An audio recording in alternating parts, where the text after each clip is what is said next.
This is the era of streaming. No matter where someone goes or what they do, everything is recorded, uploaded, and broadcast to the world. But repetition always leads to boredom, filled with recycled content, identical routines, and the same ordinary people. It's the same old thing on this earth. Before people had grown tired of the familiar, alien species from another planet appeared. A small creature greets everyone and asks whether the stream is working properly. They have arrived to deliver the fresh excitement humanity has been craving. When they first visited Earth 3 years ago, humans were cautious, but it immediately clarifies that the visitors had no hostile intentions. They came from peaceful civilizations, and soon the diverse worlds they inhabited, along with broadcasts showing their extraordinary lives, became woven into everyday human existence. Inside a cramped room, a black-haired man wearing glasses leans back in his chair while watching the broadcast. He says that this is genuinely hilarious and laughs, adding that he cannot understand how anyone could possibly not watch it.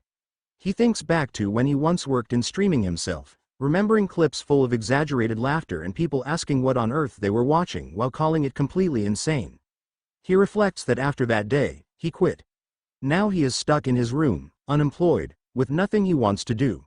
Still, he admits to himself that he cannot live like this forever. Suddenly, the room jolts with loud crashes. He wonders if he was being too loud and thinks that he should turn the volume down. He mutters that this should be better, but the pounding continues.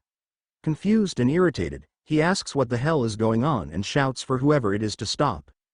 The wall explodes inward. He freezes, baffled, his thoughts filled with question marks as he starts to wonder what just happened. A silver-haired woman crashes into the room. He says that he has absolutely no idea what this is supposed to be. Comments flood his vision, asking what just happened, laughing in disbelief, questioning whether she is human, and calling the moment legendary. The woman awkwardly greets him, stammering, then panics and apologizes repeatedly, trying to explain. He screams about his wall and insists that he has to call the police. She begs him to wait, screaming that he cannot report her and clinging to him while he yells for her to let go. Still clinging to him with a flushed, desperate face, she screams that aliens are not allowed to commit crimes and insists she will be forcibly deported if this gets reported. She begs for mercy. He stiffens, eyes wide behind his glasses, and pleads for her to calm down while she continues begging. Outside the ruined wall, he lowers his voice and says that he understands, but she needs to settle down. Standing amid the debris, he tries to process the situation and asks plainly whether she was streaming. She answers yes, laughing awkwardly under her breath, and explains that the wall broke because of a donation reaction. Still frowning, he asks how much money she could have received to justify smashing through a wall.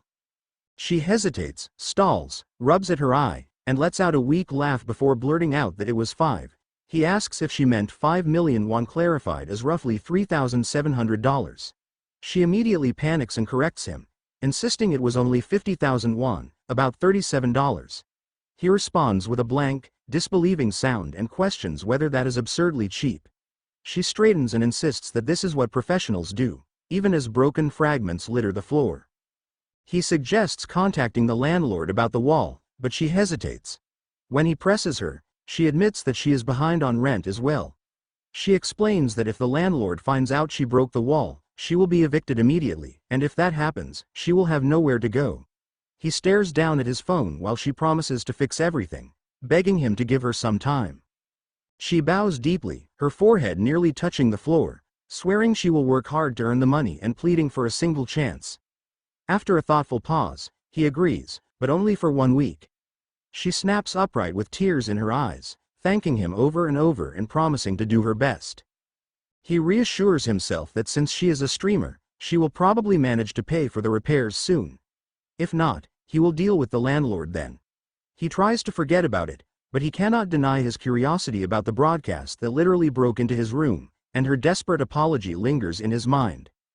After watching her stream for a week, he can only react with a flat realization of disappointment. On screen, she rambles about her time in the demon realm, worries that her voice is too quiet, apologizes, thanks someone for a donation, fumbles through reactions, admits she cannot do wall handstands anymore, and derails repeatedly.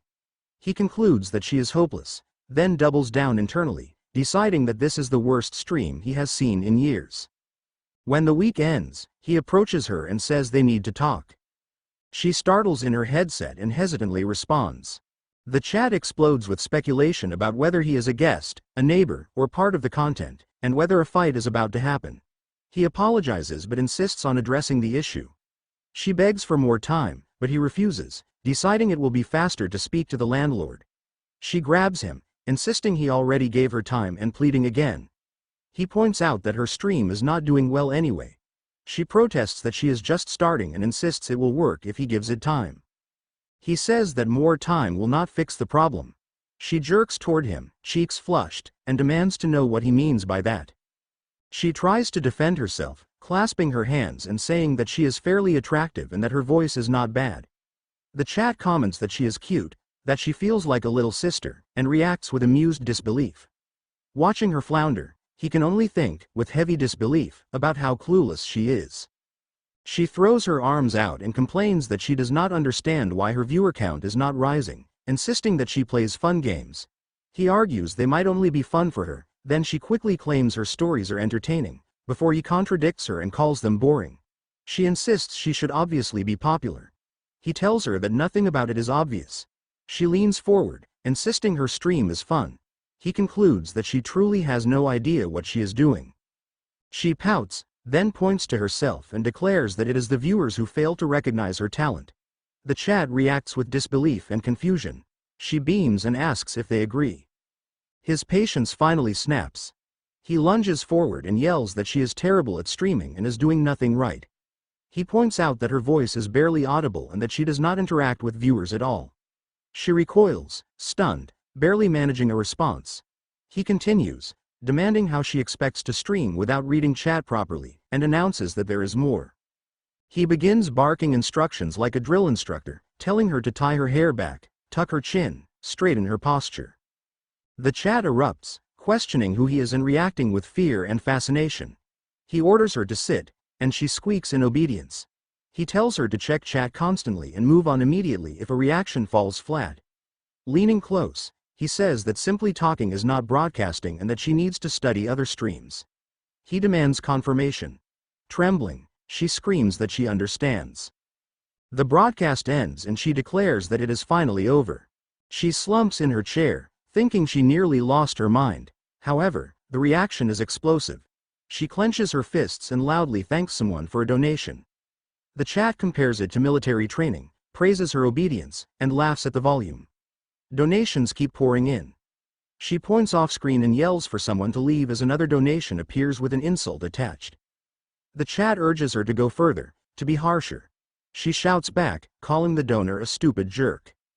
For the first time, she reached the real-time trending list. She declares that he is no ordinary person. He turns to leave, saying that he is going now. He begs her to fix the wall soon.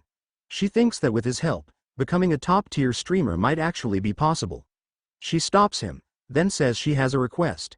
She introduces herself as Demon King Ale and begs him to become her manager. He stares at her across the jagged crack where his wall used to be and repeats her words in disbelief, saying that she is seriously calling herself the Demon King. 3 years ago, when other races first appeared on Earth, most of them were friendly toward humans. The demon folk from the Demon Star were a clear exception. This hostility is exactly why sending the Demon King back had not been an easy task. Back in the ruined room, he looks down at the small, horned girl dressed in streamer clothes and tries to connect the dots, thinking that this is supposed to be that Demon King. She leans closer across the desk, carefully watching his expression twist with doubt, and asks why he is staring at her like that. He presses a finger to his lips and hums instead of answering, continuing to examine her. The silence makes her increasingly flustered. His face hardens, and he tells her to stop lying, adding a mocking laugh to the accusation. She jerks upright, fists clenched, and reacts with outraged disbelief. He rubs the back of his neck and asks which Demon King she is even talking about. She insists again that she is the Demon King. He shuts her down immediately, saying there is no way the Demon King would be here of all places, emphasizing how ordinary the situation is by gesturing around himself. He waves dismissively and turns away, sarcastically saying he understands and addressing her as a self-proclaimed Demon King. He tells her to find someone else to be her manager as he starts to leave. Behind him, She stomps forward and shouts that she already told him who she is, demanding to know how many times she has to repeat it. She follows up by asking why he refuses to be her manager.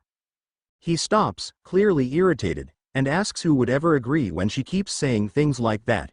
She snaps back that there is nothing strange about it. He raises his voice and tells her to stop insisting, his patience wearing thin. Suddenly, he turns back and lifts a finger, presenting a condition as if settling the argument logically. He says that if she truly is the Demon King, then he will be her manager. He narrows his eyes and stresses that this only applies if she is the real one. She stiffens, eyes widening, and quietly asks if he means it. He begins to respond, but she cuts him off immediately, clutching her chest and demanding that he not take it back later. His words die when the air suddenly feels wrong. Confusion twists his face as the room shifts unnaturally. Outside, the sky flashes with violent light, and pressure roars through the air. Inside, the glow of her streaming setup turns harsh as energy surges around her, flooding the room with blinding streaks like lightning. He can only stare, stunned, thinking this cannot be happening as he starts to speak in shock. She truly is the Demon King. Her eyes shine with unnatural light as she extends her hand, gathering a burning mass of power in her palm. The force whips her hair and tugs at her clothes as if the air itself is being dragged toward her magic. He recoils, face pale, and begs her to stop. He hurriedly admits that he was wrong and insists that he understands now, desperately trying to calm her. She lets out a small, uncertain sound, but the energy does not fade right away. When it ends, he is crouched low, clutching his head and crying out for help. Nearby, she hovers with a shaken expression, insisting that she is fine now. She watches him closely and asks if he believes her now, repeating the question that matters most to her, asking whether he finally accepts that she is the Demon King. He looks at her with a half-traumatized expression and pleads for her to spare him. Later, sitting beside her in the wrecked room, he keeps his gaze fixed on her horns, unable to understand how a Demon King could still be here when she should have been sent back years ago. She leans closer, cheeks faintly pink, and explains that the Demon King from back then is not the same as her. She adds that there are 4 Demon Kings in total. Still tense, he angles away and addresses her as Mrs. Ale, asking whether she intends to attack humans. She answers immediately that she would never do that, and he mutters that at least that is reassuring. Her voice softens as she admits that she likes it here. She says Earth has far more fun things than the Demon Realm, and that even with few viewers, she genuinely enjoys streaming. She bows forward again and begs him to become her manager and help grow her channel. He scratches his cheek and admits that he did say he would agree if she were truly the Demon King, but hesitates, trailing off about what being a manager actually involves. She looks up stubbornly, insisting despite his doubtful look. He can only respond with a helpless sound. In his head, he reasons that helping a little on the side should end this quickly. He admits she is kind of an idiot, but that oddity is part of her charm, and being a Demon King is a strong hook. Then he snaps himself back, reminding himself of the real issue. He swore never to return to streaming work, but when he looks at the gaping hole in the wall, he realizes he cannot ignore it. He finally agrees. She jolts upright, eyes shining, and reacts in shock, but he immediately adds a condition. He says the contract will be on his terms. When she leans forward eagerly, he adds that she must fix the wall, and the contract is final, with no complaints. She agrees instantly, nodding so fast her hair flicks. She rambles that all terms are fine, including the duration, and insists there is no problem. With desperate brightness, she adds that even after the wall is fixed, she wants to keep going and calls him her manager. He exhales and reluctantly accepts. He places papers in front of her and tells her to read and sign the contract. She studies it slowly, humming in concentration, then points and asks if she signs there. He tells her to check the back page as well. She dismisses it as fine, prompting him to snap and demand she actually read it. She freezes, then abruptly declares she is done. His face darkens as he sighs in exhaustion. She proudly shows her signature, explaining she made it when she dreamed of getting famous young. He asks if she read the contract. She casually admits she did not, trusting him to handle it properly. His temper flares as he grabs her cheeks and scolds her for signing blindly. She yelps, then admits she would not understand it anyway. He releases her and tells her she should ask questions instead. She sulks. In his mind, He concludes she is only a demon king in title and otherwise completely clueless. She forces confidence and admits she rushed because she was afraid he might fix the wall and back out. He grips his pen, overwhelmed, then decides to rewrite the contract and explain everything slowly. She perks up immediately and dashes away before stopping guiltily at his shout. As he rewrites, he explains that it will be a provisional contract, that he will handle planning and filming, and that she must follow his content plans without complaints. She agrees as long as nothing weird is involved, and he assures her it will not be. He adds that the contract lasts until the wall is fixed, after which they will decide what comes next. She nods vigorously. When it comes time to sign, he asks for her hand. Confused, she hesitates until he explains a thumbprint is safer. She panics, asking if that makes it a blood oath. He replies that contracts probably work like that in the demon realm. She stiffens, then declares herself ready. After the thumbprint, he states that the contract is sealed and warns against betrayal. She stares at it in awe, convinced it is truly a blood oath. He dryly suggests saying that on stream. He gives her a copy and tells her to keep it safe, then introduces himself as Kong Dohyun and says he looks forward to working with her. She softly repeats his name. The next moment, snow falls beneath a pale sky. Ale shivers, calling his name again and asking what this place is. Bundled in winter gear, he calmly answers that it's content. Surrounded by icy cliffs and roaring wind, she throws her arms up and demands to know what kind of stream they're supposed to do here. Ale stares up at the endless white cliffs and battered ridges buried under snow, then flings her hands out and shouts that she has no idea what kind of stream they're supposed to do here, beneath the blinding mountain view. The wind bites through her hair and yanks at the straps of her red backpack as she turns in place, demanding an answer and calling Dohyun's name. When he does not respond, she calls again, louder, breath puffing in the air, then spins and yells for him as if she can drag him out of the whiteout by force. She finds him only a short distance away, locked inside a translucent blue block of ice. His body is stiff, his face strained, and he weakly begs that she should save him. Ale reels back, trembling, and says that she is going to melt at any second now. He adds that he honestly thought he was going to die. Then she snaps into anger and demands to know why he brought them to a place like this, glaring at the mountains. Later, once they are both back on the ridge, Ale protests that they are really starting the stream here. Dohyun answers calmly that this is exactly why they came. She snaps that they came with no plan. He replies that they do have one, and it is her, Ale. When she demands what that means, he exhales and says it cannot be helped. If they want real money, they must break into the top 100 rankings, which means she has to become a best streamer. Among the famous channels, names, portraits, and numbers, he deduces that Aile's channel is not even registered. Even if she promotes on the community board, the viewer's reaction would be negative obviously. They would tell her to get lost, accusing her of baiting, and calling her boring as hell.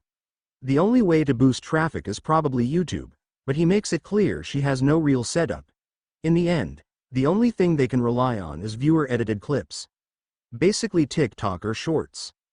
Dohyun clenches his fist and declares that they are climbing this place to pull out fun clip moments. Ale lags behind, panting, and calls his name like she is trying to stop him. She asks whether struggling up a mountain is supposed to be fun. He answers flatly that it is.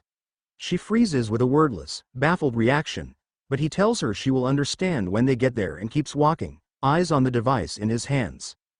Ale looks around at the blizzard-white slopes and starts to ask if this is not just an ordinary hike. Dread finishes the thought for her, and she stammers Dohyun's name in rising panic. The mountain answers first. A shadow passes, and massive rocks begin tumbling down through the haze. Ale whips around and screams that there are rocks, repeating herself as she staggers backward. Dohyun barely reacts, only saying that she should not worry because he is filming everything properly. A live chat overlay explodes with panicked profanity and reckless suggestions, including demands that she should smash him with her head and bizarre chatter about Hoduk. Dohyun blinks at the chat as if offended, then snaps back and shouts that she needs to go to the right. Ale yells that she does not understand. He orders her to dodge right. She repeats the direction in disbelief, throws herself sideways, and a boulder slams down where she stood, swallowing her scream.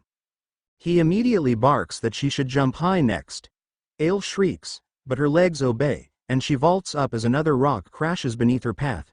She lands hard and scrambles on, and over the wind he notes, satisfied, that she can see it now, the pattern is always the same. Still running, Ale pants and demands to know how he knows the dodges. He answers like it is obvious, and she realizes what he did. She admits he researched all of it beforehand.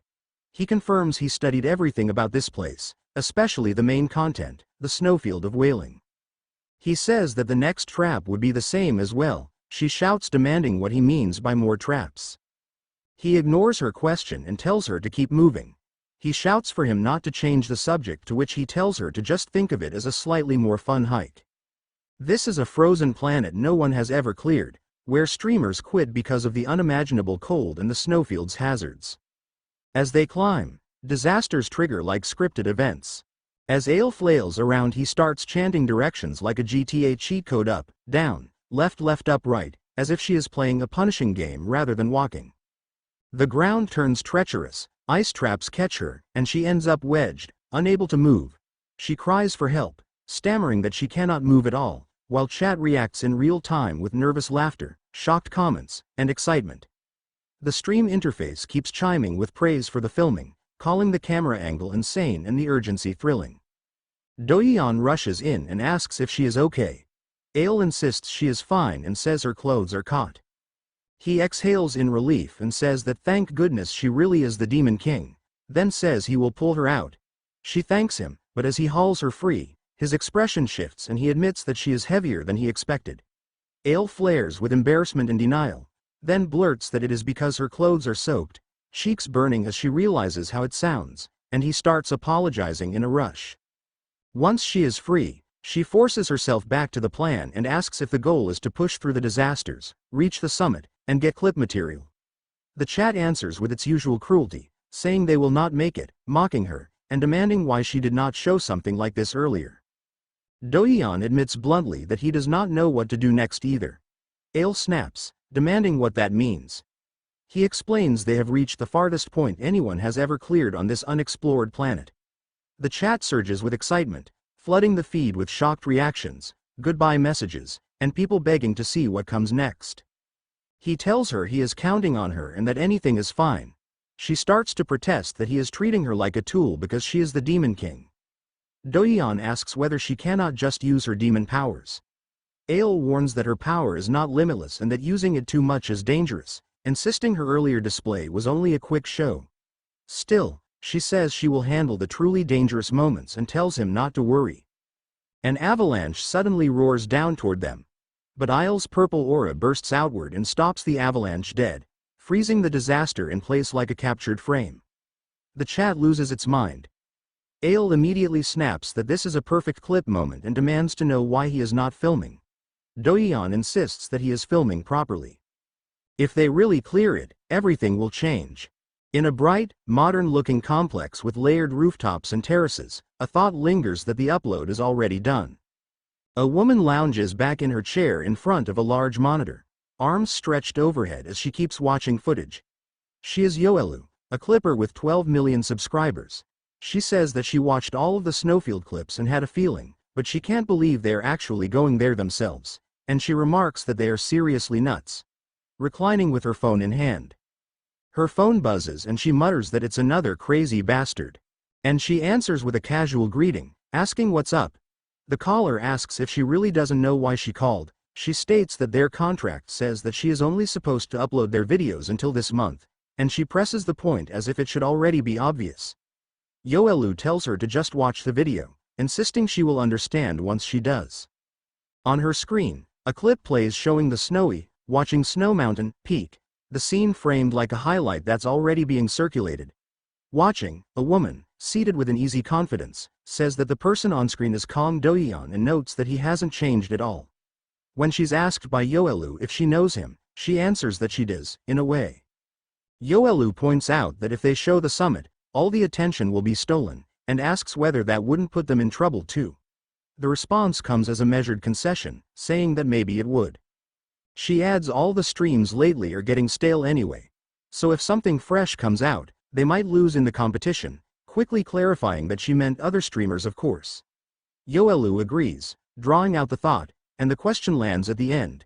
The woman asks what the name of that channel was again.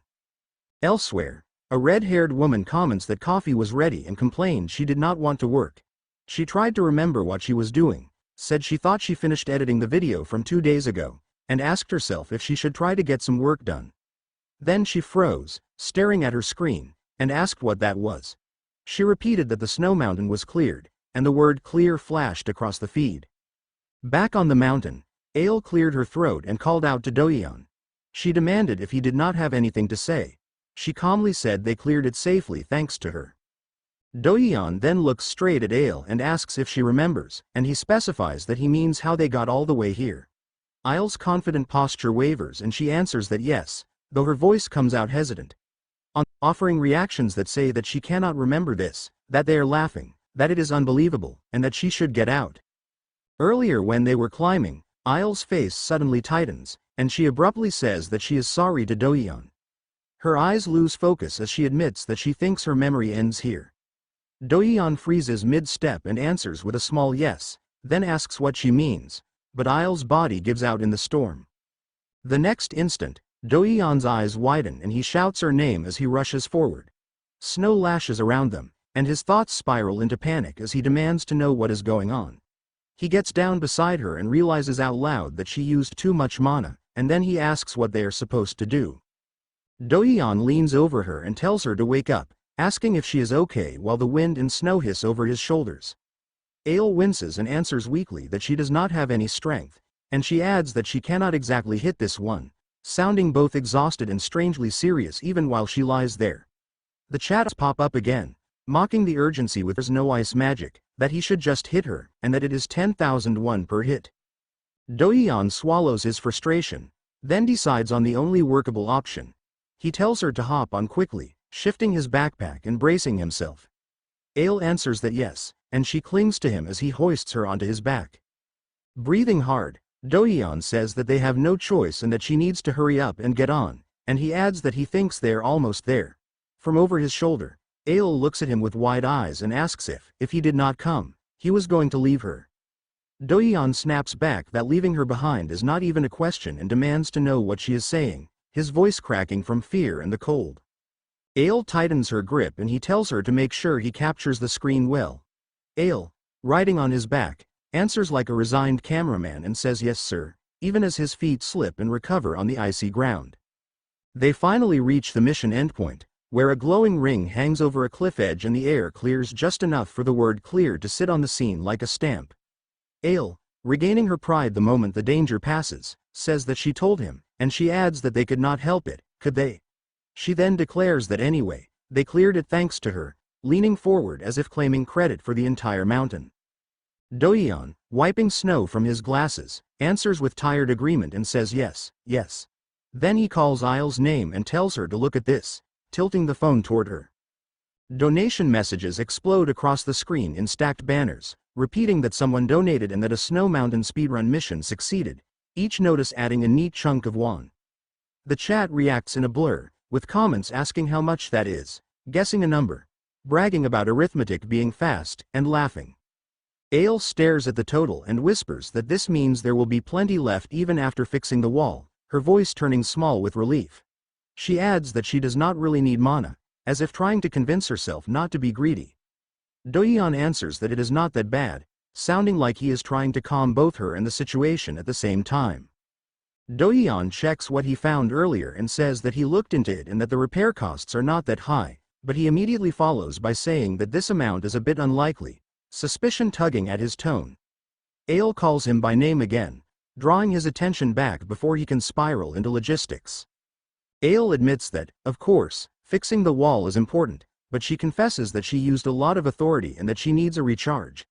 He asks how they do that, pressing a finger to her lips as if she is searching her own rules for the answer.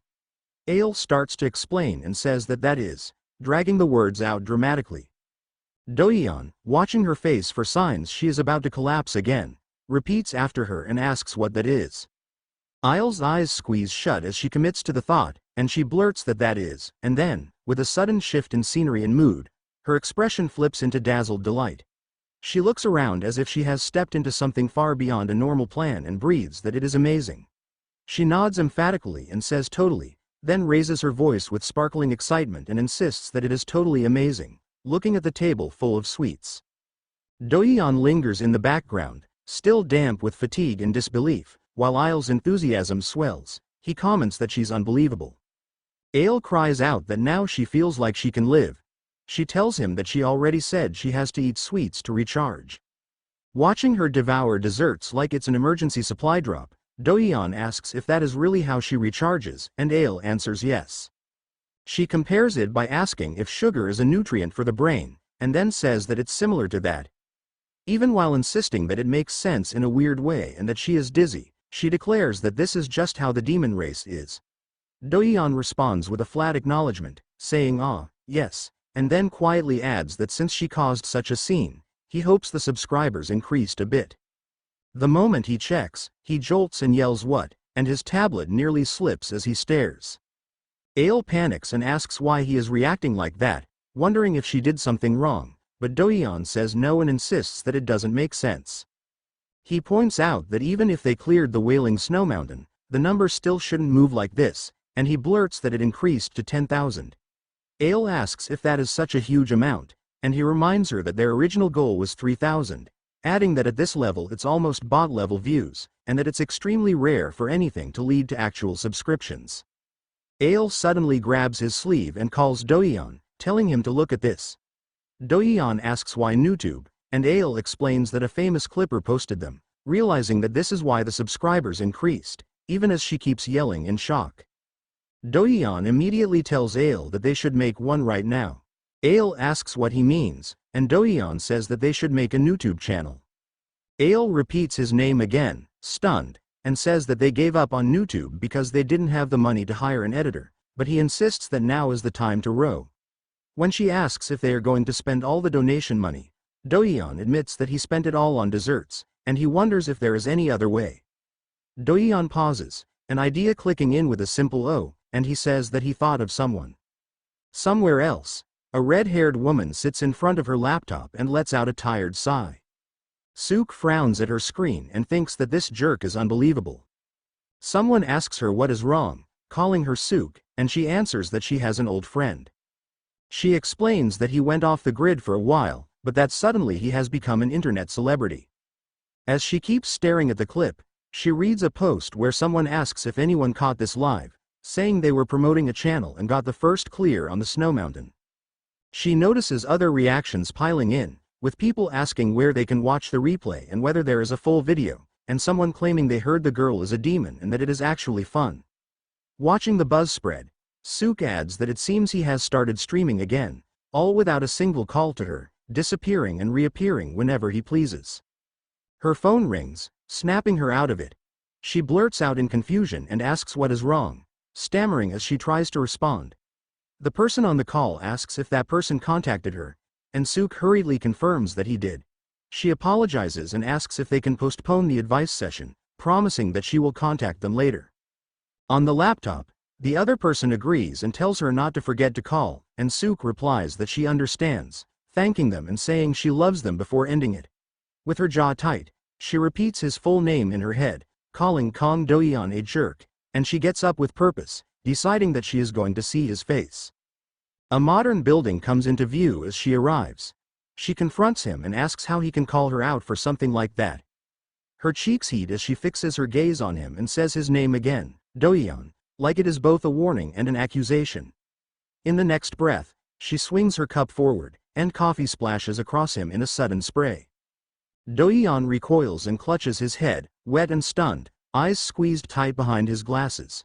Sook leans in with a sharp, triumphant glare and tells him to get lost. She says he has the nerve to show up after 3 years just to ask her to edit his videos. She asks if he's crazy. He insists there is a misunderstanding.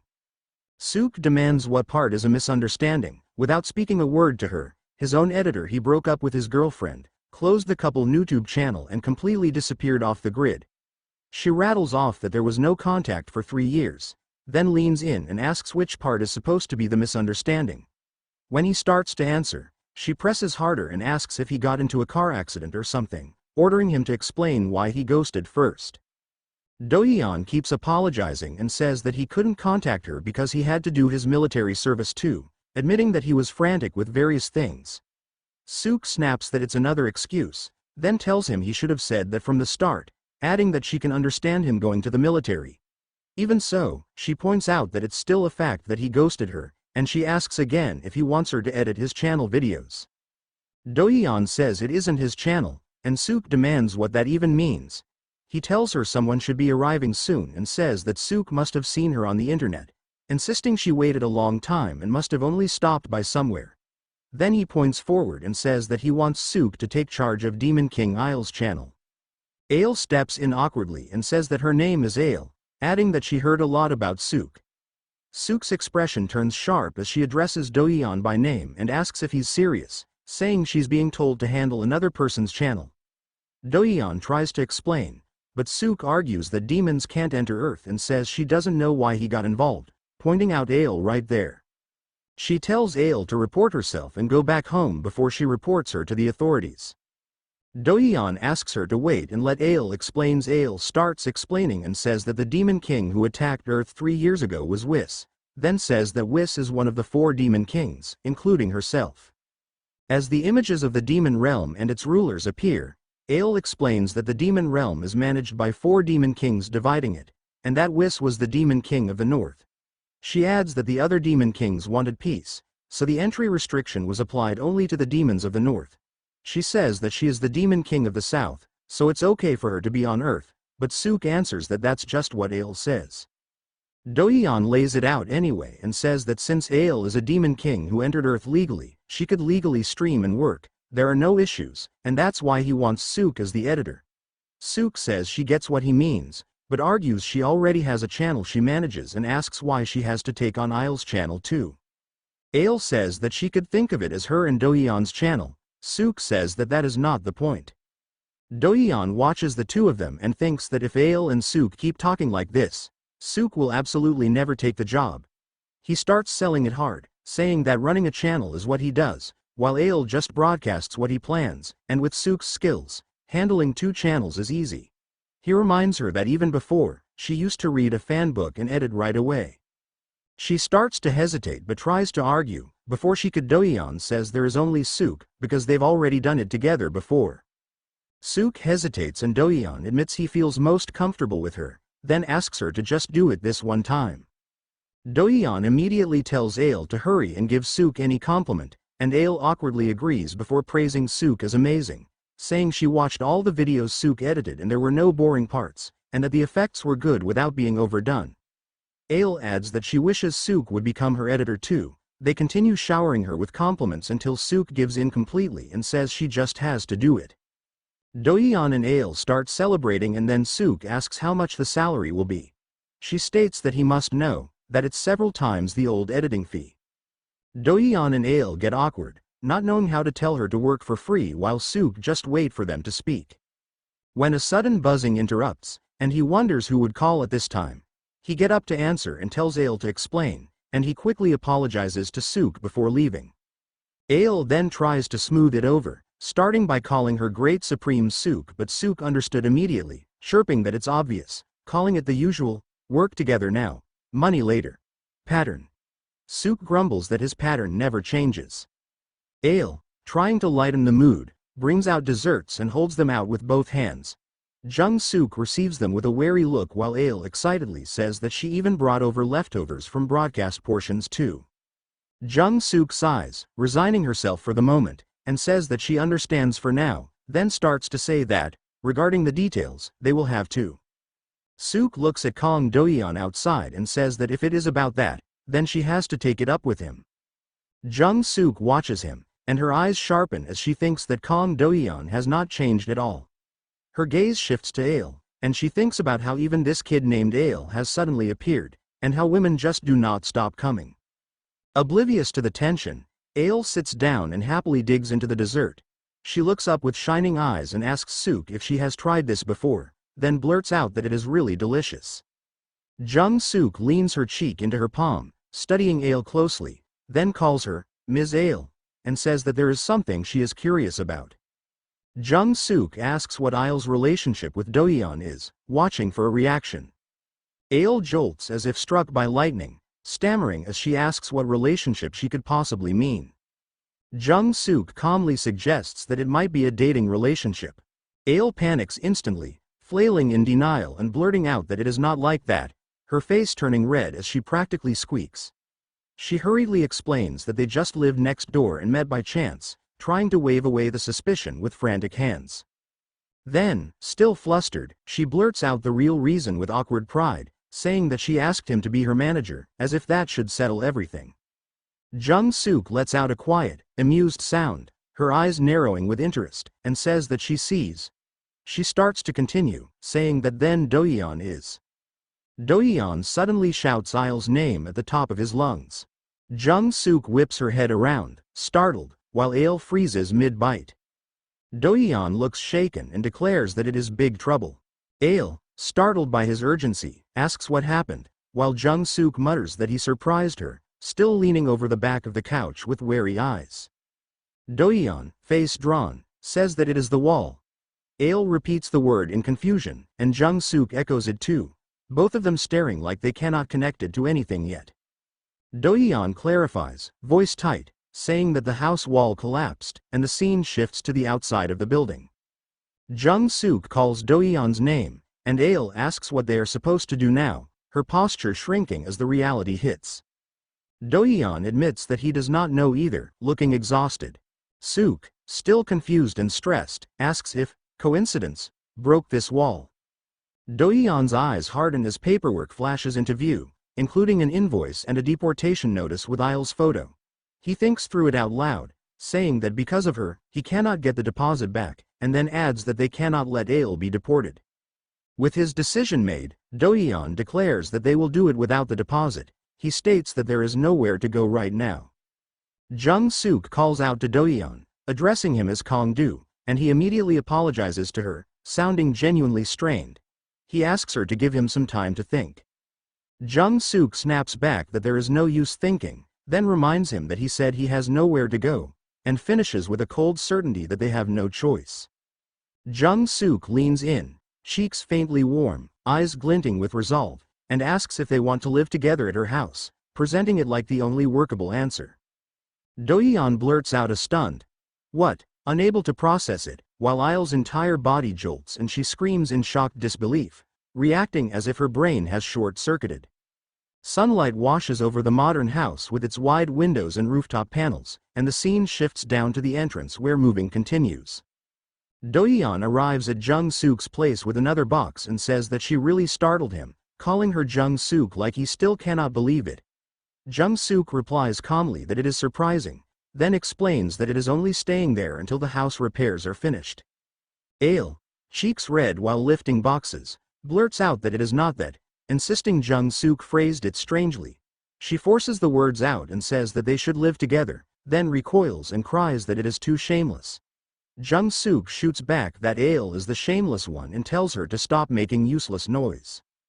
Jung Suk pokes at Dohyun, asking if he was flustered hearing that. Dohyun answers that he would be flustered if she helped move things, making it clear she is absolutely not helping. He notes that this was the last load anyway, and when Jung Suk asks why he is saying it like that, he answers that it is because it is fun. They move things upstairs. Comments pass about how hard it must have been to haul it to the second floor and how the room layout is wicked. Jung Suk says Ail and M will use the same floor, and Ail says she does not mind anywhere. Once the luggage and organizing are basically done, Dohyun looks at both women and says that thanks to them, the housing worry is solved, and he praises them for doing a good job.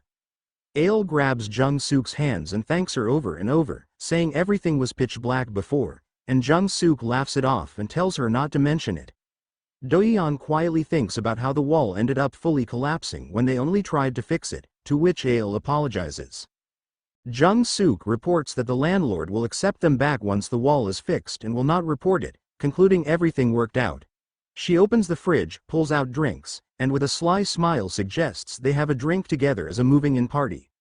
Dohyun agrees that it sounds good, and Ail eagerly says she would love to. As they drink, Jung Suk calls Dohyun over and scolds him, calling him a punk and doubling down with really and seriously. She then squeezes Ail's cheeks and gushes that is cute, while Ail whines that she is so sleepy.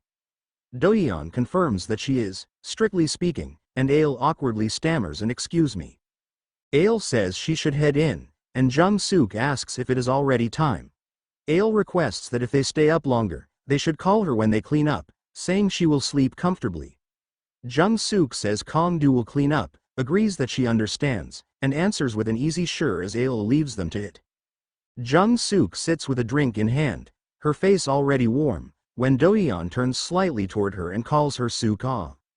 He quietly says that he is thankful for everything, then adds that he is grateful for her taking the landlord's crap and letting them stay at her house.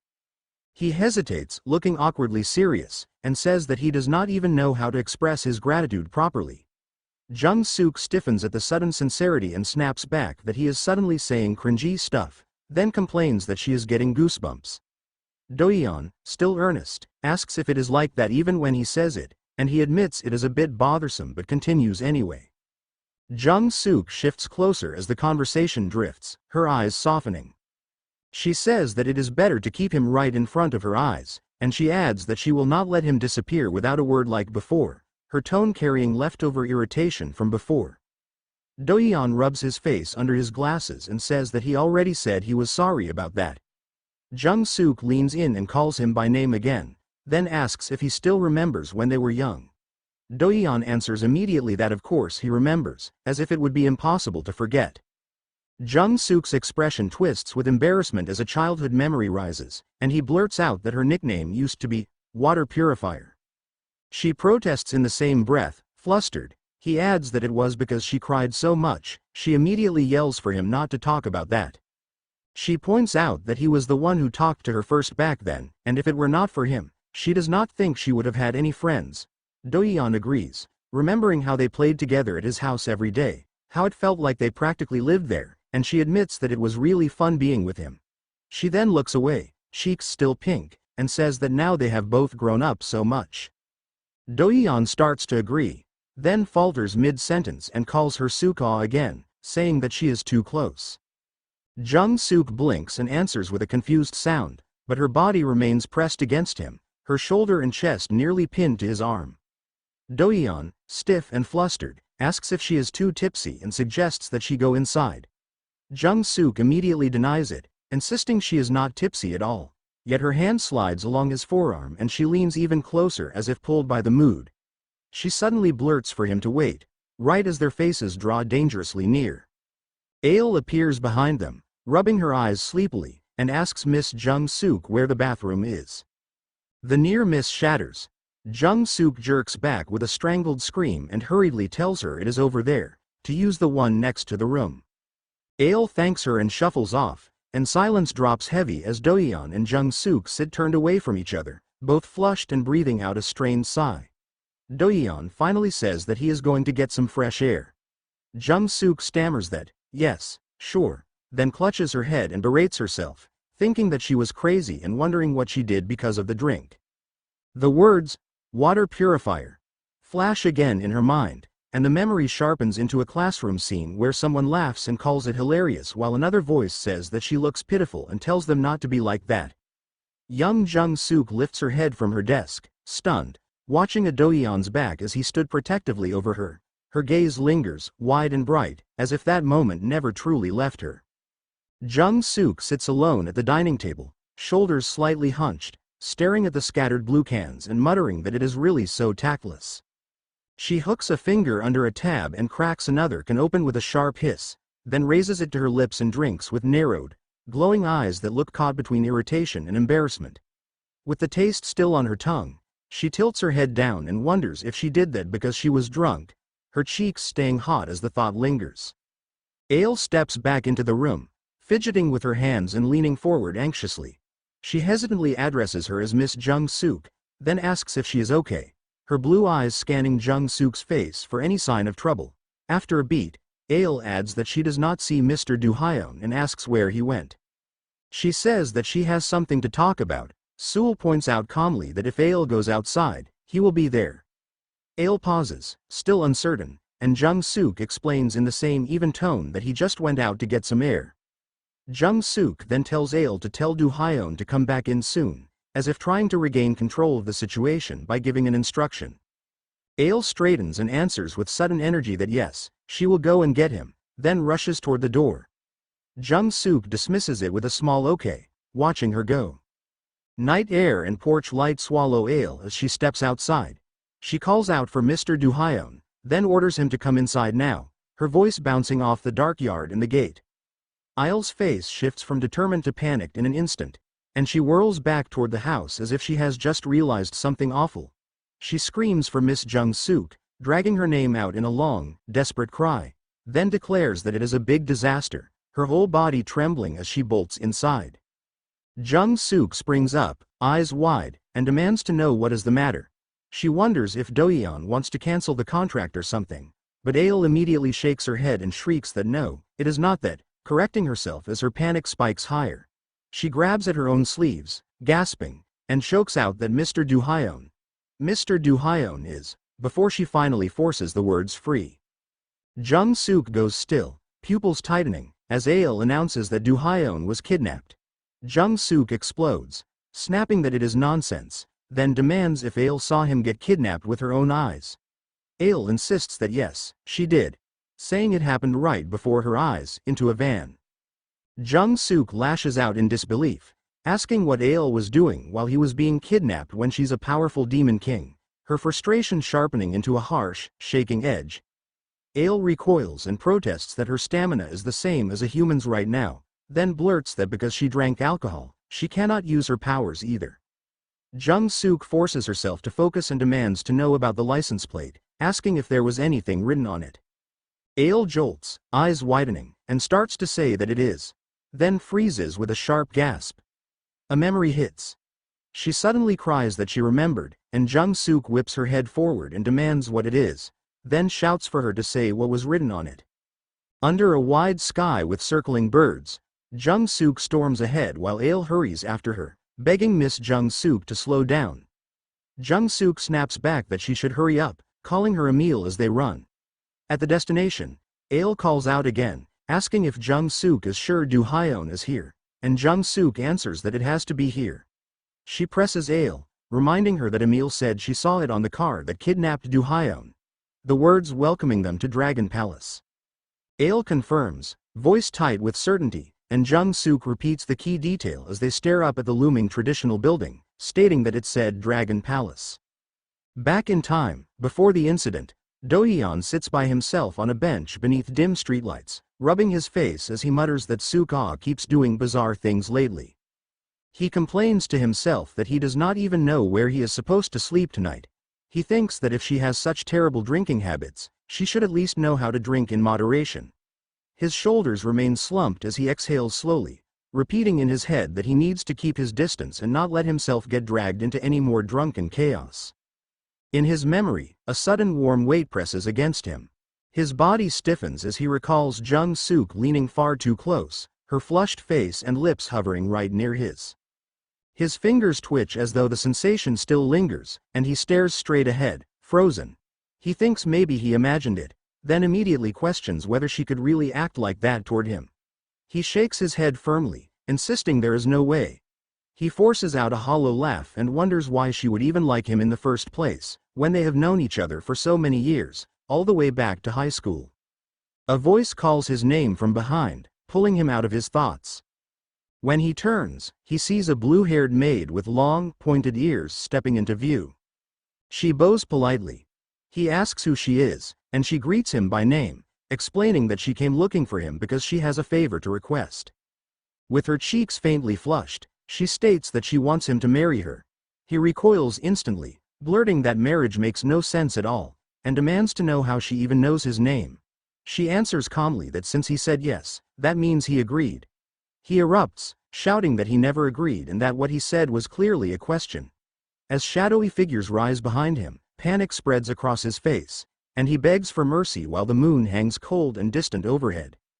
Ale suddenly rushes out, calling his name and telling him that he should come inside because she also has something important to say. A loud slam follows, along with frantic footsteps. Ale bursts back in, shouting that they need to report this to the police immediately. Jung-suk repeats Dohyun's name in confusion, and Ale yells that he has been kidnapped. Seeing how calm Suk looks, Ale stares at her and demands to know why she is acting like this, continuing to shout that Dohyun was kidnapped. Jung-suk replies that she knows where the Dragon Palace is and says they should wait until tomorrow. Ale protests in panic, but Jung-suk firmly orders her to hurry up and sleep, insisting they must take the first train in the morning and that Ale needs to wake up early. Trembling, Ale reluctantly agrees and mutters good night, her eyes wide and wet. Elsewhere, Ale whispers that they arrived faster than she expected, then lets out a small sound of surprise as she looks around. Jung-suk responds that of course aliens have been on Earth since the beginning, adding that there are even old stories passed down through generations. She asks whether Ale knows the tale of the rabbit's liver. Ale admits that she does not and asks what it is about. Leaning against the taxi, Jung-suk begins explaining that the Dragon King of the Dragon Palace once fell gravely ill, and the story revolves around kidnapping a rabbit to cure his fatal disease. Ale blurts out that it makes no sense and questions why a rabbit would be kidnapped. Jung-suk bluntly explains that it was because they believed eating the rabbit's liver was the only cure. Ale jolts as she remembers that Dohyun was kidnapped as well. Jung-suk remarks that the situation resembles the tale of the rabbit's liver quite closely. Ale snaps back, demanding what she means by that, then panics and shouts that Dohyun's life might be in danger. Jung-suk yells for her to calm down, calling it a joke and insisting the story was made up, adding that the Dragon Palace was not originally on Earth anyway. She explains that she has worked with individuals from the Dragon Palace before and that they did not seem like a bad species. Still, she admits she has a theory about why he was taken and says she intends to check it herself. Ale, now quieter, asks if she is really going, and Jung-suk confirms that she is. Jung-suk continues by explaining that when alien species came to Earth 3 years ago, the Dragon Palace appeared alongside them. She says the mermaids living there were kind, and many people visited the mysterious palace out of curiosity. She admits that she went several times herself. She adds that she does not know whether her guess is correct, but when Ale asks if Dohyun will be safer, she answers with an uncertain maybe. Dohyun is later shown bound and gagged in a dimly lit room, breathing heavily through the cloth as he groans. A door slides open, and a voice asks whether he is awake. A maid steps inside and formally introduces herself as Wave, stating that she is the second daughter of the Dragon King of the Dragon Palace and that she looks forward to his cooperation. He makes a muffled sound, and she tilts her head, saying pardon, then tells him he is free to speak. As the gag loosens, he stammers her name and demands to know why he was kidnapped. Wave replies that it is because of the Dragon Palace, then corrects herself and says it is because the Dragon King ordered it. She adds that Dohyun is needed for the sake of the Dragon Palace. Wave abruptly declares that question time is over. Dohyun blurts out a protest, but the cloth is pulled tight again as she warns him not to struggle too much. She states that they are going to see the Dragon King immediately. They soon arrive before the towering Dragon Palace, and Wave announces that they have finally arrived. Outside, Ale gasps in awe. Jung-suk steadies herself and says all right, then asks if they should go inside. Ale thanks the cab driver. Jung-suk pauses, looking confused, then stares ahead and says it should not be like this. Ale asks whether they came to the wrong place. Jung-suk scans the empty streets and wonders where everyone is, noting that it should be peak time right now. Ale calls out to Miss Jung-suk, telling her to look behind her. She turns in surprise. A fish-headed attendant appears. Ale lunges forward, shouting for everyone to step aside and accusing the fish-headed figure of kidnapping Mr. Dohyun, swearing that she will take care of it this time. Jung-suk stiffens and demands what she means by that, then sharply scolds Ale, calling her a meal and telling her she does not need to act like that. Ale demands an explanation. The attendant calmly explains the rules, stating that humans enter for free while other species must pay a 5,001 entrance fee. He offers a ticket. Jung-suk accepts it, thanking him and instructing him to let them pass. Ale watches in stunned silence. Jung-suk asks what she is doing, and Ale snaps that they should hurry inside. Once inside, Jung-suk asks if there is a problem. Ale answers that there is not, then admits she simply thought that person was not a mermaid, adding that it makes no sense for someone who looks like that to belong to a kind race. Jung-suk protests that Ale is being too harsh. Ale adds that the Dragon Palace also seems to have far too few people. Jung-suk agrees, admitting that she did not expect the interior to be this empty either. Jung-suk says she heard that the palace created various specialties and experience programs to attract tourists, but she explains that they were all dull and unoriginal, so interest quickly faded. She sighs and asks where Dohyun might be. Ale suggests asking the staff at the ticket office from earlier. Jung-suk smacks the top of Ale's head, calling her an idiot and stating they cannot let anyone know they came looking for Kong-do. She wonders where they should go for Kong-do to appear and then suggests trying the left-hand rule. Ale flinches and asks how she would even know that. A sharp noise suddenly echoes through the space. Jung-suk asks what that sound was, then freezes. Ale asks whether that was not Mr. Dohyun. They peer inside and see him collapsed. Ale whispers his name, asking if he is there and if he is still alive. Jung-suk rushes forward in fury, shouting his name, calling him an idiot, and snapping at him. However, as they get closer, they see Dohyun pressed over Wave, one arm braced against the floor. Both Ale and Jung-suk shout at the same time, demanding to know what he is doing, leaving him visibly shaken. Wave looks up at them with an unbothered smile, remarks lightly that it is surprising, then asks whether they are interrupters and comments that their timing is perfect. Jung-suk charges into view, shouting that he has any idea how worried they were and demanding to know why he is just standing there like nothing happened.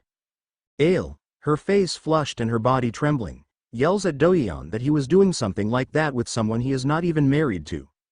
Dohyun panics and insists they are completely misunderstanding the situation, saying the truth is nothing like what they think, while Wave sits calmly beside him and softly murmurs that it is surprising. Wave asks whether it is really such a problem for a married couple to behave that way. The statement lands heavily. Ale jerks in shock and screams the word married back at her in disbelief.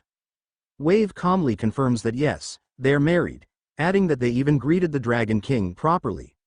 Jung-suk stares at her blankly, quietly repeating Wave's name as disbelief sinks in. Dohyun tries to speak, saying he will explain and that it is not like that at all, but Jung-suk cuts him off, saying that it does not look like he was kidnapped and that it seems more like he came here because he wanted to. She stiffly adds that she guesses she overstepped. Ale lets out an awkward laugh, her voice cracking as she points out that Dohyun is a man too, so things like that could. Dohyun snaps sharply, shouting that it is not like that. He finally states plainly that he really was kidnapped and had no intention of doing anything with Wave. He adds that they never promised to get married and that he kept refusing the entire time. Wave asks whether that was simply because he was embarrassed. Dohyun yells that it was, then immediately looks like he regrets answering. Wave smiles gently and says that honestly, among mermaids, she thinks he is quite pretty. She then asks why he does not want to get married. Dohyun fires back that no one would want to marry someone who kidnaps them out of nowhere. Wave leans closer, looking confused, and asks what he means, then says that is a perfectly normal way to get married, is it not? Jung-suk, Dohyun, and Ale all stiffen at once, their faces draining of color. Wave closes her eyes and asks why they are all reacting like this. She then explains that on her home planet, that is the standard way to confess. She says you capture the man and present him to your parents, and that is considered the formal meeting. She continues by saying that when she captured Dohyun, she clearly stated they should get married, and she assumed his continued refusal was simply due to embarrassment. Dohyun covers his face and repeats that there is no way. Wave matter-of-factly acknowledges that on Earth this is not considered normal, adding that her ears have turned red. Ale frantically waves her hands and says it is fine, that cultural differences happen, and that with so many species involved, misunderstandings are bound to occur. Jung-suk asks whether Ale has ever experienced something like that herself. Ale laughs far too brightly and claims she has never done anything inhuman or barbaric like kidnapping someone and forcing them into marriage. Jung-suk turns and calls her a demon. Ale lets out a small startled sound, as if surprised the word came out so suddenly. Jung-suk tries to continue, but Wave abruptly blurts out that she truly needs Dohyun. Wave's expression darkens as she explains that the Dragon Palace has completely run out of mana. She says she needs to stream in order to obtain more. Ale clutches her hands together and asks why mana is necessary. Wave explains that they receive mana donations through broadcasts. Dohyun asks why Ale does not know this, stating that mana is essential for other species. He exhales slowly and says he will explain everything. He explains that about 3 years ago, other species came to Earth, and that most of them require mana to survive, treating it like water or oxygen. He says that at some point, mana began disappearing throughout the universe, and they eventually discovered a planet overflowing with it, Earth. He explains that mana is produced as a byproduct of intense emotions, and humans are capable of generating large quantities of it, even though they cannot sense or use it themselves. He says the other species proposed a deal, offering entertainment in exchange for mana, and that is how interspecies broadcasts began. Dohyun explains that viewers get to enjoy entertaining streams, while the streamers receive mana and money in return. Ale, overwhelmed, says she had no idea mana was that important. She adds that it sounds unfair from Earth's perspective and asks whether that is really acceptable. Jung-suk answers that it is not ideal, but adds that the technology they brought was revolutionary, so there was no reason to reject the deal. Ale comments that it is very practical. Dohyun suddenly recalls something and asks whether she did not witness magic in the snowy mountains. Ale hesitates, then blurts out in shock whether he means divine power. She explains that it was not magic, but a power demons can use even without mana. Dohyun smiles with sudden certainty and says that must be why she collapsed after using it once. Ale shouts, demanding what that means. Wave tells her to understand that mana does not matter much to demons, but it is different for the Dragon Palace. She explains that is why they initially supplied mana through tourism, but once tourists stopped coming, their mana supply dried up. Wave clasps her hands and says they cannot allow countless members of their species to die, so broadcasting is their only option. She adds that with Dohyun, they could not only stream successfully but also promote the Dragon Palace. Jung-suk narrows her eyes and asks how any of this connects to marrying Dohyun, suggesting he could simply act as the broadcast manager. Wave replies that the fate of the Dragon Palace is at stake and that is not enough. She says that if she becomes his partner, he would genuinely promote the Dragon Palace. Jung-suk steps forward, her voice cold, and says that is something Dohyun must decide from the beginning. She tells Wave she has no right to argue over it. Wave asks what kind of relationship Jung-suk has with Dohyun to speak that way. Jung-suk's eyes widen as she spits out an angry retort. Ale hastily insists that it is not like that, saying there is no relationship. She stumbles over her words, trying to explain that Dohyun is, before suddenly screaming that they share a pledged bond. Wave immediately denies it, and Ale screams back that absolutely not. Wave openly admits that she will do anything to have Dohyun, stating plainly how desperate she is. She asks Ale what she would do to avoid losing him. Ale trembles, tears shining in her eyes, and forces out that she can handle that much as well. Dohyun raises his hands between them and orders everyone to stop. He says he will make one proposal to both of them. Wave and Ale freeze, and Ale stammers as she asks what he means. Dohyun explains that the two of them will compete, and the winner will become his manager. Ale jolts, shouting in disbelief and asking what he is talking about. Dohyun clarifies that the winner will get him as their manager, along with Ms. Jung-suk as the editor. Jung-suk's face goes blank as she sharply questions him. Dohyun calmly responds that it is settled and asks whether both of them will participate. Wave and Ale both answer yes. Wave declares there is no reason to refuse and states that she will compete on behalf of the Dragon Palace against Ale, vowing to win Dohyun. Ale clenches her fists, thinking that Dohyun must have a plan, and answers that she will compete as well. Dohyun nods and says very well, telling them he will contact both of them when they are ready. As the tension finally breaks, Jung-suk grabs Dohyun and snaps that he has some nerve, demanding to know what he is thinking. Dohyun asks whether they should start preparing. Jung-suk explodes, shouting that he did everything his way and now expects them to prepare, demanding an explanation of what they are even preparing for. Dohyun leans in with a faint smile and says there is only one thing they need to get ready for. A notification chimes through the air, announcing the start of Isle's live broadcast and declaring it the Dragon Palace live match. Jung-suk checks the broadcast feed and asks whether the screen is working properly. The live chat floods instantly, viewers speculating that this might be something big, saying they arrived after seeing a clip, admitting they were holding their breath waiting for Ale, and repeatedly asking who she is. Jung-sook explains that she is Ale's YouTube editor. She continues by saying that, as stated in the stream title, today's content will involve the manager who is currently on the line. The chat races by with people asking if this location is the Dragon Palace, laughing at the strange fish, teasing the quiet-looking man, and saying the atmosphere already feels fun. Jung-sook begins introducing the Demon King Ale and smoothly transitions onward. Ale stands stiffly on camera, her cheeks flushed, while viewers spam that they are fans, chant Demon King Punch, complain that Ale destroyed both the snowy mountains and now the Dragon Palace, and loudly blame her for it. Jung-sook introduces Mermaid Wave next. The chat immediately reacts, asking why Wave never streams, joking that everyone should live together, doubting whether this is really impressive, and repeatedly posting a disturbing threat. A camera drone glides above the palace grounds as Jung-sook announces that Ale and Wave will face off in a live match, adding that they expect heavy viewer interest.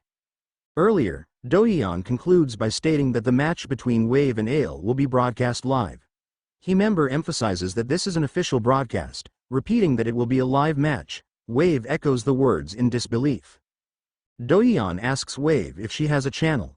Wave answers that she made one only for promotion. Dohyun relaxes slightly and says that as long as she has a channel, there will be no problem. He starts to say that Ale can submit the request. Sook interjects and asks if live matches require 10,000 subscribers. Dohyun explains that Ale already passed that threshold, likely after the Snowy Mountain stream, and adds that Dohyun benefited greatly from her channel's promotion. She remarks that the growth rate is absurd. Ale admits she does not understand what a live match actually is. Dohyun explains that it is an official terrarium broadcast format where streamers compete in randomly selected categories. It usually feels friendly, but sometimes stakes are involved, and terrarium heavily promotes it. If someone performs well, they can even take viewers from the other streamer. Ale repeats this in shock, clearly alarmed.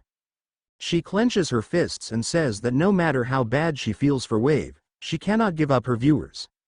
Jung-sook reassures her, explaining that viewers rarely switch completely and that live matches are more like shared wins or special events. She adds that the subscriber requirement exists to prevent abuse. Wave asks Dohyun if she may ask something. He responds tensely. Wave says she understands the system now but asks who decides the referee and category, pointing out the risk of manipulation. Dohyun assures her that terrarium automatically dispatches an impartial referee.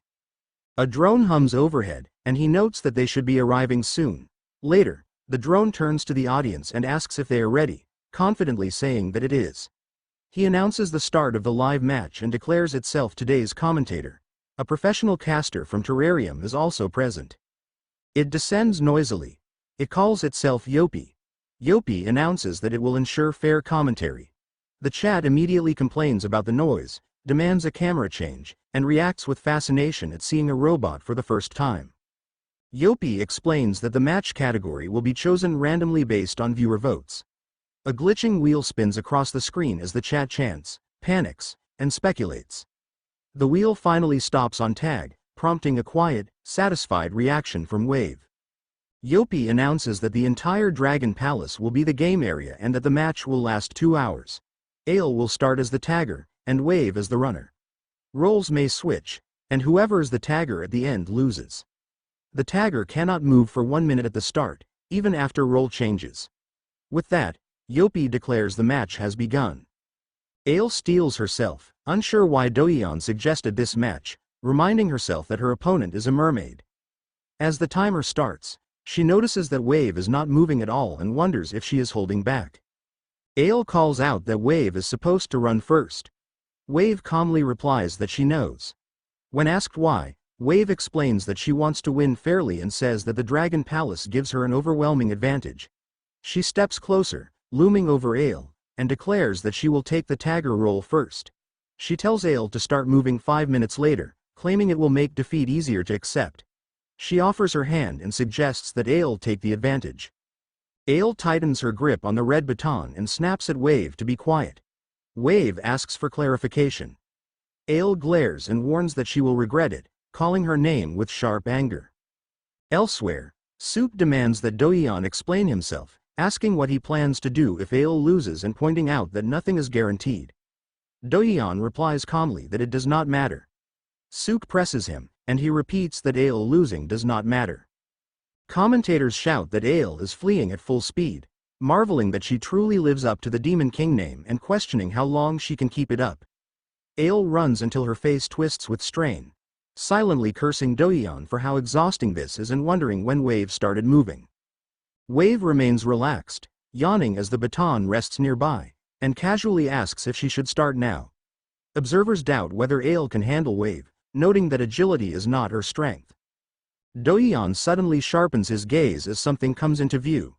A bulky, rabbit-headed figure with crossed arms appears like a looming barrier. Ail keeps sprinting through the palace streets as the bulky bunny comments that it doesn't matter how much Ail tries since Wave is the fastest assassin and notes that even a demon king cannot match her highness in speed. Ail stumbles mid-run, unable to finish her thought. Wave smiles faintly and declares that she will be taking Dohyun with her, finishing by calling Ail's name. Sook grabs Kong Dohyun by the collar and angrily demands to know if he has lost his mind. She questions how he can say it does not matter if Ail loses and asks whether being Wave's manager is the only thing he cares about anymore. Dohyun tries to answer, snapping that reasoning makes no sense, and Sook stares at him in disbelief. The narration shifts back to right after the live match category is announced. Wave asks Dohyun why he has come and wonders if he is there to surrender. Dohyun replies that this is not the case and explains that he has a proposal. He notes that her tone toward him has changed and asks whether she would consider a hidden camera prank. Wave immediately refuses, and Dohyun internally notes how fast her answer is. Wave explains that hide and seek is her specialty and says that since she will win anyway, she has no reason to consider accepting. She adds that he should focus on preparing for the match. Dohyun remarks that even if she wins, it will not help her. When she asks what he means, Dohyun answers that it would take about 6 months to grow her channel properly. He explains that Ail's growth depended heavily on Yoeri and that without the Demon King, Ail would not have cleared the snowy mountain. He asks whether Wave truly believes the Dragon Palace channel can grow naturally without luck. Wave hesitates. Dohyun then proposes a shortcut, saying he will let her use this stream to promote both the Dragon Palace and her own channel. He outlines the plan. Wave wins narrowly. Then she would reveal to Ail that the match was a hidden camera prank and that the stream was actually promotional. He asks if she will accept. Wave considers it and decides the deal is reasonable. That this is how the agreement is made, with Dohyun negotiating as soon as the idea emerges. The chat scrolls wildly, with viewers joking, questioning the title, refusing to visit even if the Dragon Palace is promoted, and reacting uneasily. Dohyun remarks that no one can beat Wave's speed. Sook scolds him for not explaining sooner and says there was nothing to worry about, suggesting they head inside. Dohyun blocks her and insists they need to go to Ail. The chat continues reacting, praising the scenery and urging someone to catch her. Ail groans and begs Wave to let her catch up, shouting for everyone to be quiet. The chat mocks her and jokes about how funny she is when she stops. Wave warns that Ail breaking buildings is a problem and says that if this continues, there will be nothing left of the Dragon Palace. Ail reacts in shock, and Wave offers her a guide map. Ail stammers as Wave explains that it is a map of the Dragon Palace. Wave says she will only move between marked landmarks and will give Ail a chance at each one. She adds that if Ail beats her in these bets, she will allow herself to be caught. Standing among the rubble, Ail argues that predictable games are boring and that entertainment is the most important part of a broadcast. Wave agrees and says flexibility within the rules is necessary. Ail adjusts her jacket, hesitates, then admits that Wave is right and that entertaining viewers is her job. Wave teases her about trying to win through exposure, comments on her outfit being excessive, then drops the jokes once Ail agrees. Wave suggests heading to the first mission. Ail lunges after her, but they arrive almost immediately. Ail asks where they are, and Wave introduces the Dragon Palace food district. Wave notes that Ail must be hungry, and Ail admits she has not eaten. Wave declares it perfect timing and starts the first bet. Ail is stunned to see steaming food and realizes the bet involves eating 12 takoyaki in under a minute. She screams about the heat and complains that Wave never warned her. Afterward, teary-eyed, she admits they're the best takoyaki she has ever eaten. Wave cheerfully promotes them as a Dragon Palace specialty and mentions a review event, leaving Ale staring at her in disbelief. Wave covers her face and says it is due to adult circumstances as the chat praises the food and their chemistry. Wave announces Ale's lost the first bet and moves on. Ale suddenly lunges from behind with the red baton, accusing Wave of lowering her guard. Wave dodges effortlessly, calling Ale too slow. Ale crashes into the ground, sending debris flying. Wave apologizes, saying she dodged on instinct, and checks if Ale is hurt. She warns that ambushes are fine but destroying buildings is not. Dohyun arrives, and Wave comments on how late he is. She asks about Jung Suk, and moments later Suk jogs in, annoyed at being left behind. Dohyun asks what happened, and Wave casually mentions that Ale destroyed 2 buildings, shocking him. Dohyun snaps that repairs are unfinished and wonders how they will cover the costs. Dohyun worries that even streaming will not be enough if the debt grows.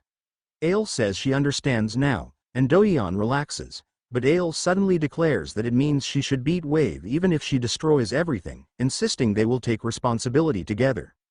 Ale jerks away and accuses Dohyun of not caring about her at all, saying that all he thinks about are the repair costs. Dohyun stiffens and lets out a startled sound before hurriedly insisting that is not what he meant. Ale cuts him off, declares that she is done with him, and says she will catch Wave without any problems. Her fists clench as she trembles, and she yells at him to stay where he is and watch. Wave, standing calmly among the scattered rubble, says that she understands, then adds that Ale will still have to compensate for the damage. Dohyun glances back uneasily and says he will take care of the cleanup for now. As he drags broken stones aside, he mutters that he has somehow ended up doing this as well. Nearby, Suk watches with a tight expression, thinking there was no need for things to go this far, and feeling that Wave seems to be the only one benefiting from the promotion while Ale bears all the pain. Dohyun wipes his face and says that Ale needs this experience. He explains that as her channel grows, she will face more live matches, and without sharpening her instincts now, she will be devoured by predatory streamers. The chat scrolls rapidly, mocking Ale's repeated failures, questioning why Ale is so slow, and calling the Demon King pathetic. Dohyun adds that no matter how much attention a stream gets on Terrarium, survival is impossible without winning live matches. Suk asks whether he suggested the prank because he assumed Ale would lose, presses that she was right, and calls him cold. She says it is not practice if Ale is completely crushed and adds that Ale would be deeply hurt if she knew the truth. Dohyun replies that it could not be helped, given the category. Wave states that the reality is Ale cannot easily win this match. She adds that ambushes will not work on her and says Ale would have a chance if she used mana. Ale reminds her that demons do not use mana. Wave repeats her statement and says coldly that she did not realize demons were so pathetic. Ale insists they are strong enough without mana and simply choose not to use it. Wave remarks that Ale is not very convincing in her current state. Ale screams for Wave to be quiet, orders her to get ready, and swears she will catch her no matter what. She charges forward, shouting for Wave to listen, but Wave sighs and says it is impossible, then abruptly yanks Ale back mid-run, stopping her instantly. Wave stands over Ale, her expression shadowed, while Suk and Dohyun watch from behind. Wave calls Ale's name, and Suk's face tightens as she wonders whether Ale can at least win once. Later, Ale drops to her knees, gasping, and admits that she has not won a single time. One bet was to move bathwater within 10 minutes. She stares at it in disbelief and cries that she has no idea how to move all that water. The next bet tells her to pop soapy water balloons, and she slips in the flooded bath area, shrieking that it is far too slippery. A failure. Another bet was starfish Jenga, and Ale wails, clutching her head as she tries and collapses again. A donation alert blares, announcing that someone donated while calling her terrible at the game. The chat erupts with shocked laughter, calling it real, joking that she must feel like the game master, sarcastically saying she is giving Wave a run for her money, and labeling it a complete disaster. Trembling with sweat and tears, Ale says she put everything she had into each challenge and asks how she failed every single time. Wave waves a hand dismissively and tells her there is no time to be discouraged, noting that less than 20 minutes remain. Her gaze darkens as she announces it is time for the final bet. Ail's thoughts spiral as she panics that if she keeps losing, both Dohyun and the viewers will drift to Wave. Wave says that since it is the final bet, they should follow the theme the Dragon Palace has been promoting lately.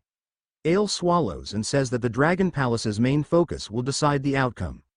Suk guesses it must be ocean-related or something from old folktales, while Dohyun suggests it could be completely unrelated. Suk looks up, silently hoping Wave gives Ail something she can manage. Ail clenches her fists and vows internally that she must win no matter what. Wave announces that the final bet's theme is a maid outfit speedrun, smiling as she hugs her own maid uniform. Ail freezes in stunned silence as the chat floods with confusion. Wave folds her arms and watches as Ail shakily asks if she is serious. Dohyun steps forward and says he has a question. Wave turns to him.